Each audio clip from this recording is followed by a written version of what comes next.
and welcome to the podcast, Living Uncertain. This podcast is dedicated to obsessive compulsive disorder, OCD, and the primary treatment, exposure response prevention, ERP. OCD comes in many forms, such as contamination, perfectionism, checking, harm, superstitious, religious or moral, sexual orientation, and/or relationship. ERP is the gold standard to treating OCD, and it focuses on deliberately confronting fears, the exposure, while refraining from compulsive rituals, the response prevention. With repeated exposures and without engaging in compulsions, we learn to tolerate anxiety and break the cycle of intrusive thoughts. We are a married couple that have faced both the challenges of OCD and the incredible healing that ERP can provide to your marriage, family, and your home. As a person who lives with OCD, I am much more than this diagnosis. We all can be. Hi, y'all. I'm Stacey, and along with my husband, Mark, thank you for living uncertain with us. Welcome to our podcast. As everyone knows by now, it is where we talk all things OCD and ERP related, and we're so excited to have you join us for episode number 23, where we're going to talk about the speed in which progress can be made, in some of the speed bumps to anticipate while doing therapy, and all of those pieces coming from both the individual who has OCD and, of course, as always, the spouse's perspective as well. So one of the things I've been noticing, or I noticed when Stacey was diagnosed with OCD, one of the things that most people tend to do is I'm going to go and try to find out more information about it. So I had joined a couple of Facebook groups that were spouses of somebody or significant other of somebody that has OCD. And I still belong to a couple of them. But one of the pieces that comes up on a regular basis that I have noticed is that individuals know that they have OCD, but their significant other is living with that person, and that person might not necessarily be in treatment or potentially could be in treatment, but the speed or the progress that they're making might not be as adequate as that person that is that does not have OCD might be feeling is not there. Mm-hmm. So it puts a strain on their relationship. Mm-hmm. Sure. And I see a lot of them like, what do I do? Should I leave? This person, I love the person, but the OCD is becoming really hard. I can't do this or I can't do that. I feel like I'm trapped. And you and I are not therapists at all. No. And a lot of the people on these Facebook groups are not therapists either. They're just, people living with somebody with OCD, and it's become very taxing on them. You and I was very different. When we first got married, or even the past 5-10 years, mm-hmm. Really didn't know what it was. Right.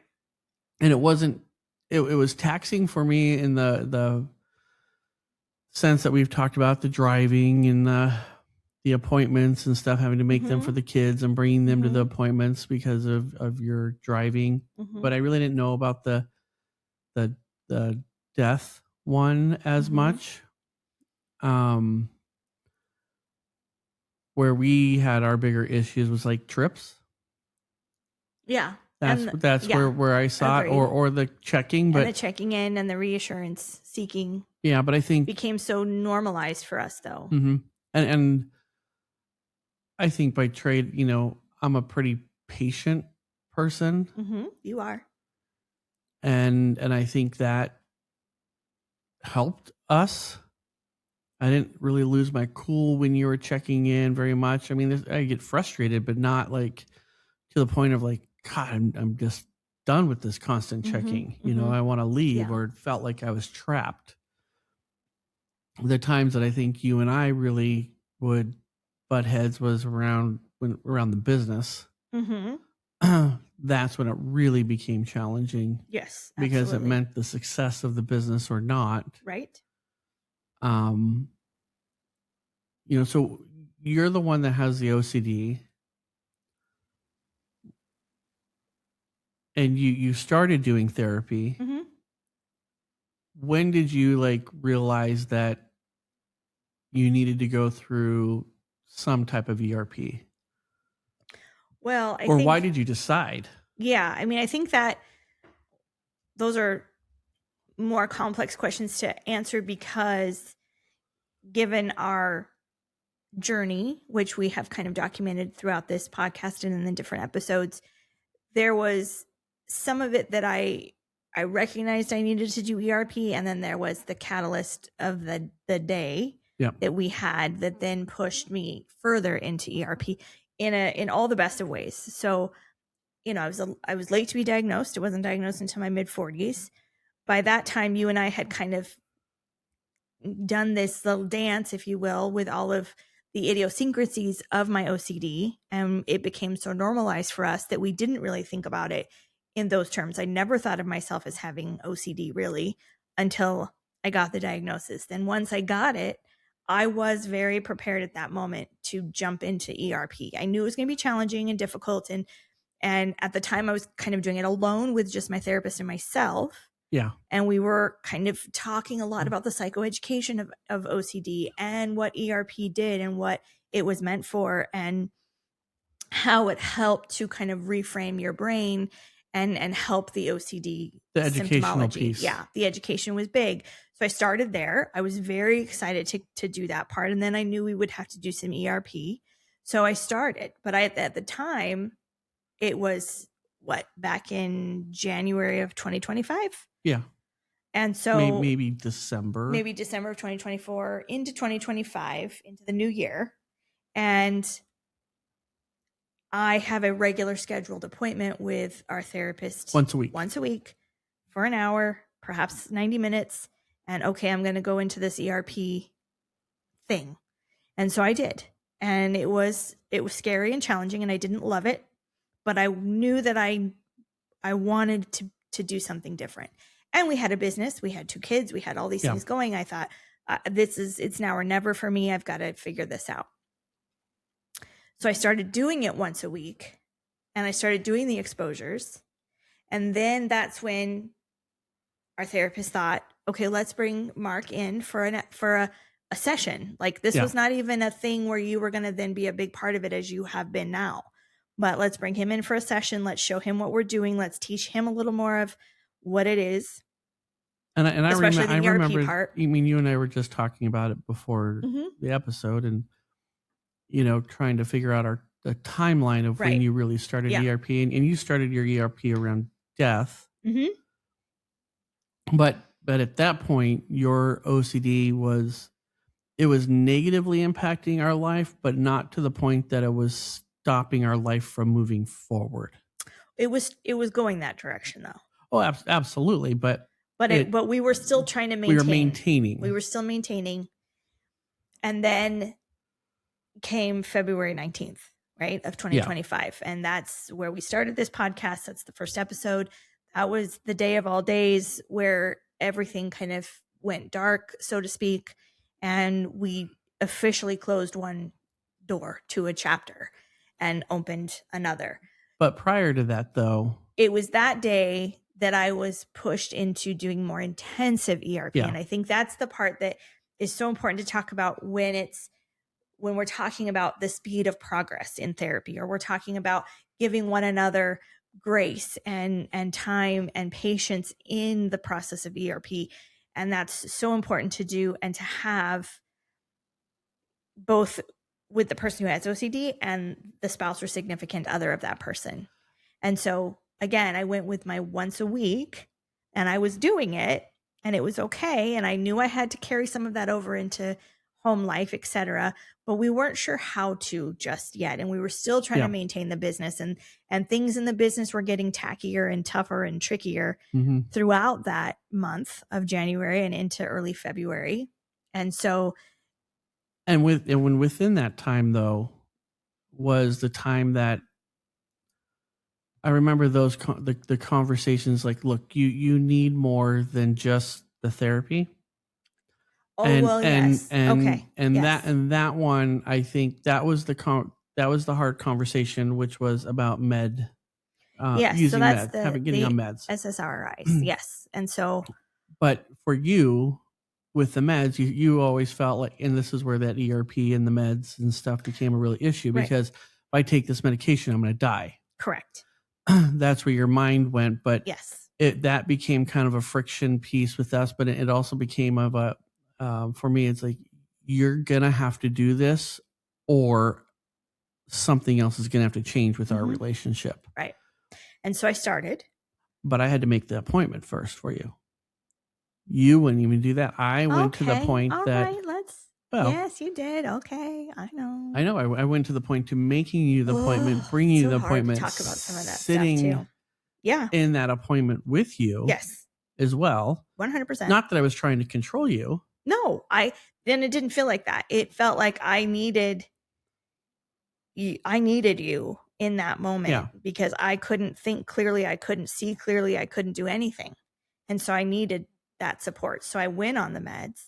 So at that point with the medication check, I think you were, if you went from 0 to 100, and February 19th was the 100, you were probably sitting at about a 75% at that point. 75, 80. Yeah, I was right there. I was getting close to the breakdown, the mental breakdown that I finally had, where, the world went dark for a little while. Yes. And your physician that prescribed your medication prescribed you 2 different types of medication, one for the anxiety and one for the depression. Right.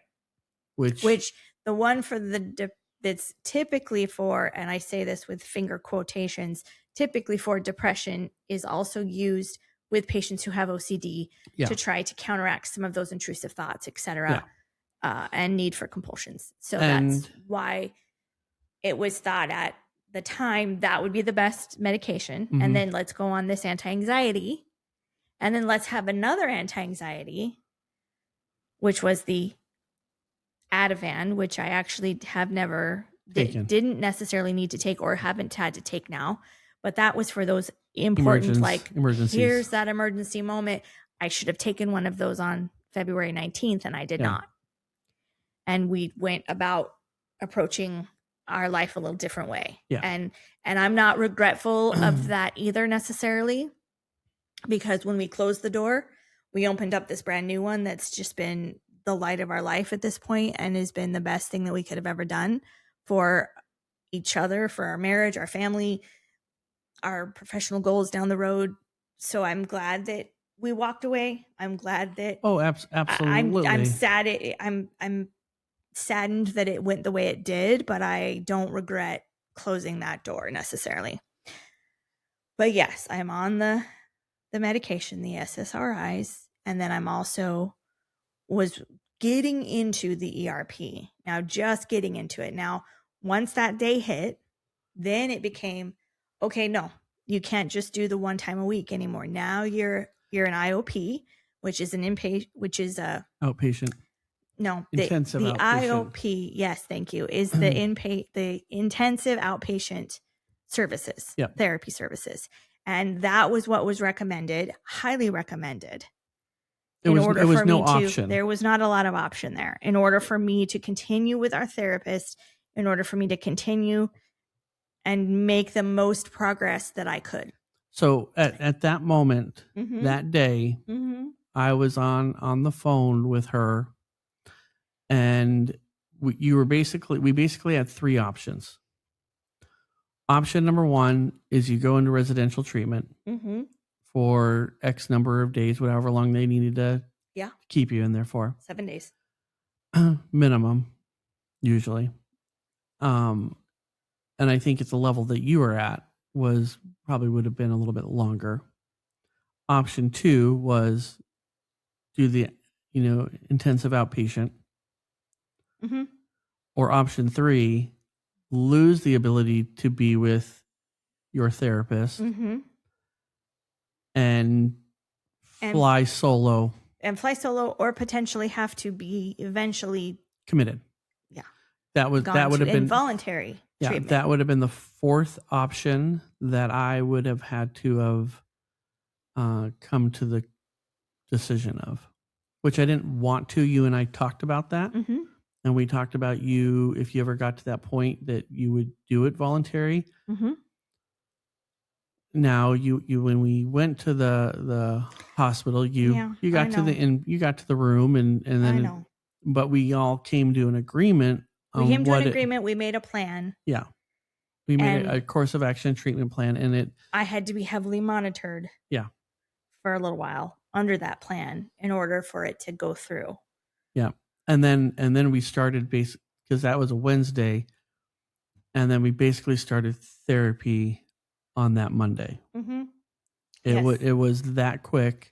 And we did the intensive outpatient, and there I was in it, and you were in it right alongside Yep. me, 6 to 8 hours a week for a period of, With I think therapy. we did it. Yes, with therapy. Inpatient in therapy. person. Yeah, in person. Seeing her therapy 6 to 8 hours a week, and I believe we did that for at least Almost 8 to 10 months. weeks. Yeah. It was definitely 2 months, and then we went down. Yes, we ramped and now it down because you're making your progress. Because now, thankfully, I have made progress. But we were doing that intensive, and then we were carrying it over into the home, and we were carrying it into the home with more fidelity with ERP because I had you. Yeah, and I would not have made I would not have made half the progress that I've made without you. I would not have made the progress I have made without our therapist. I don't want to discount her in this process as well. She's been imperative to how our family is functioning so much better now. I have so much gratitude. I know you do too. So much gratitude for her. And yet, had we not had you in those sessions with us, I would have made progress, yes, but I wouldn't have made as much. So again, I account my speed of progress to two factors, one of which is I did the intensive, which was the most amazing thing I could have done. The once a week treatment for OCD was not in my best interest. I can't speak for everyone who has OCD, and it might be something that really works well for some other patients out there. And I'm so happy if it does. But for me, it was not going to be enough. And so I needed that intensive in order to make more progress. And the second factor is you. Had I not had you pushing me at home with the fidelity of ERP and reminding me why we were doing this and what was on the other side when it got tough and I couldn't see that anymore, or giving me those opportunities to have exposures and knowing how to do it, and then knowing how to operate during those exposures to break the cycle of compulsions. Like, I could do that all day long with my therapist, but then when I would get home, if I didn't have my spouse in complete support of that, or literally helping provide those opportunities for exposures, I wouldn't have had as much practice. And we all know the old saying that practice makes perfect. And while it's by no means perfect, and it's still a work in progress for us, those two factors were of incredible benefit to me making the progress that I am. So that would be my message to significant others and spouses of those who have OCD, and those of us who have OCD, other people that do. If you are ready to tackle treatment, if you are ready to tackle ERP, the opportunity to do it with your significant other is key, and having them buy into it and help you and give you grace and space and support and know when and when not to push at home. Totally key. Well, and I will say, with us doing it together, I gained a better understanding of what OCD is, and how it was impacting us and our relationship and our family. So when we did come home, because there's a lot of hours in the week out of that, 8 hours that we were in therapy, a lot of hours that we had to take ownership of. Yep. And be held accountable. So when you would do some of those check-ins and whatnot, both of us knew that we were both given the same information. I wasn't trying to catch you. No, both given the same instruction on what to do in order to break the cycle.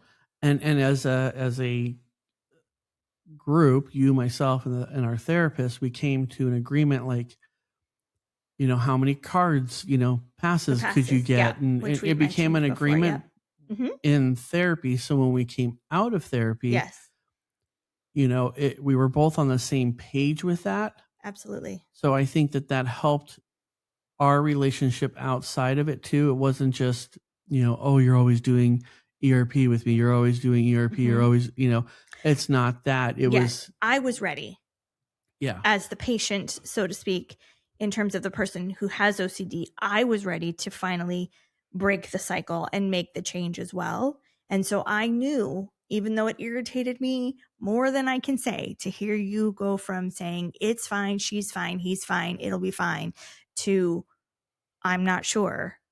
Ooh, it so irritated me right at first.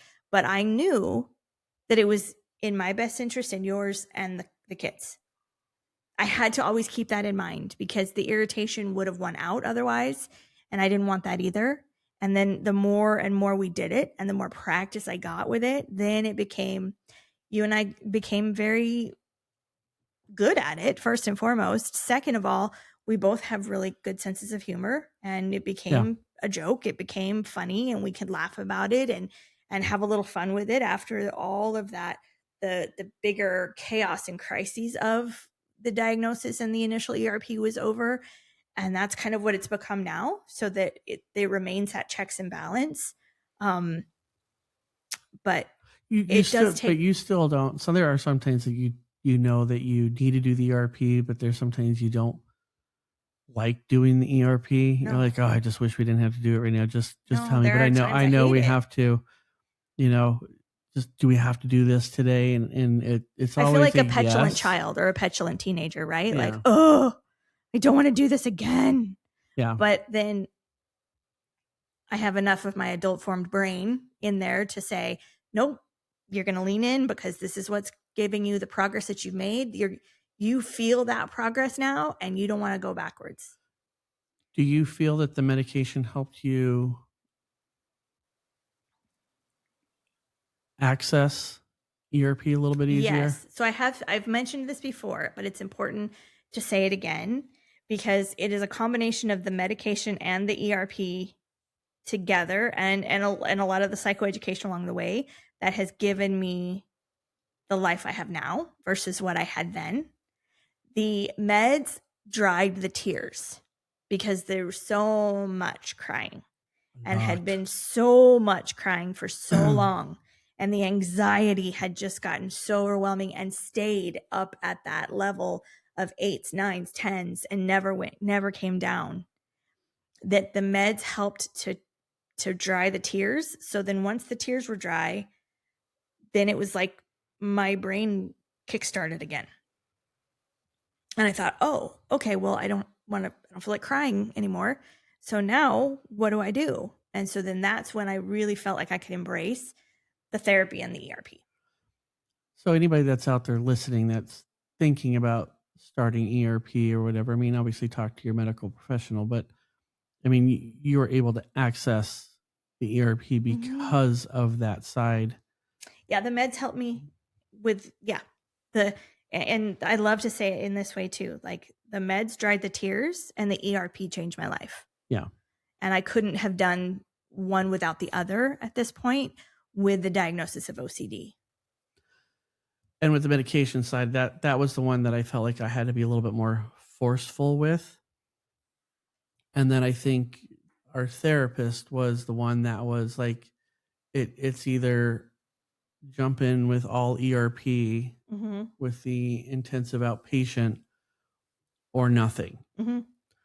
That one I didn't have to think about that at all or have to push for that one. That was more on from our therapist side of it. So we had that relationship already. And I think that's key too, is finding somebody that you have a relationship with. And it doesn't have to be the spouse has a relationship with it. It's the person that has the OCD that I think you have to have that relationship with that person or in order to progress through ERP. Oh yeah. You have to have that trust. You have to have someone that you trust. That's And the relationship between patient and therapist, huge amounts of trust there have to be in place first, which we were so fortunate that that happened as well. But then to have the extra layer that my significant other, my spouse, my very best friend in the world was also on the same page in my corner and getting the same information and instruction that I was getting so that we could really turn this into some progress made all the difference in the world. That's I mean, I couldn't have done that without you or without the trust that you and I had already established over the years we'd been married. Yeah. I mean, that was key. And it's key that we did it together. And I think our therapist even has said that that's key. It's not the norm. No. That happens. No. You know, there's even, you know, intensive inpatient, you know, therapy that you would do. You would go for, you know, 6-7 hours a day. And then maybe, you know, in the evening time, you'd go home and then come back the next day, 6-7 hours. But, you know, there's probably more relapses with it than not. Well, what I can say, and one of the reasons why we started this podcast to begin with, was without the addition of having you alongside me in this entire ride that we've been on now, I would not have made near the progress that I've made. Nor do I think I would have given you the grace. I love that. Yes. If we did not go through it together. Absolutely. And that's important on both pieces. Like the person that has OCD needs that person in their corner to help speed up their progress. And the person who's loving that person with OCD should be able to give them some patience, some grace, and some space when and if they need it.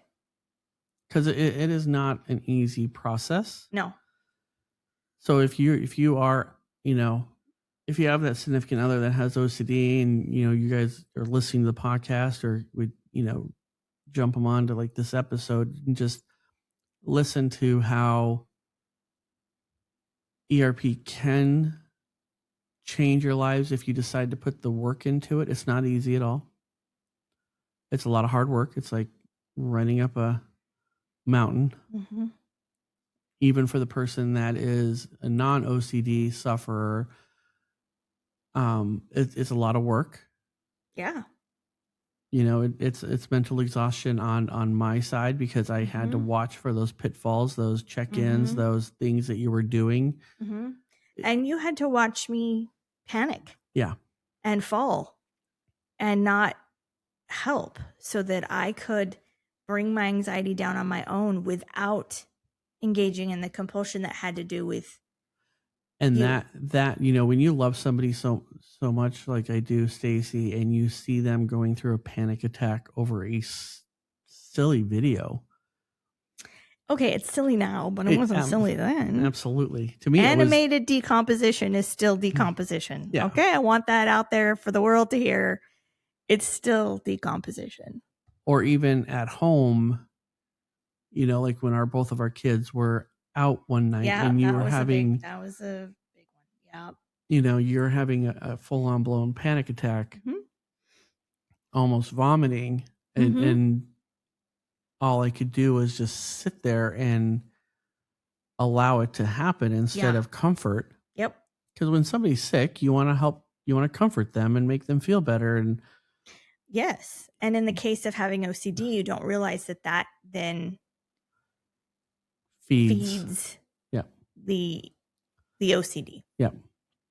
And you've got to starve that OCD and instead of, you know, feed it, and you just have to allow it to happen. But it's really hard to watch somebody go through that. And at least with us going through therapy together, I had the knowledge, a deeper knowledge based about it. Yes. Because we both kind of were learning about the process and everything together. And I will say during therapy, there was a lot of times that I was just sitting there listening.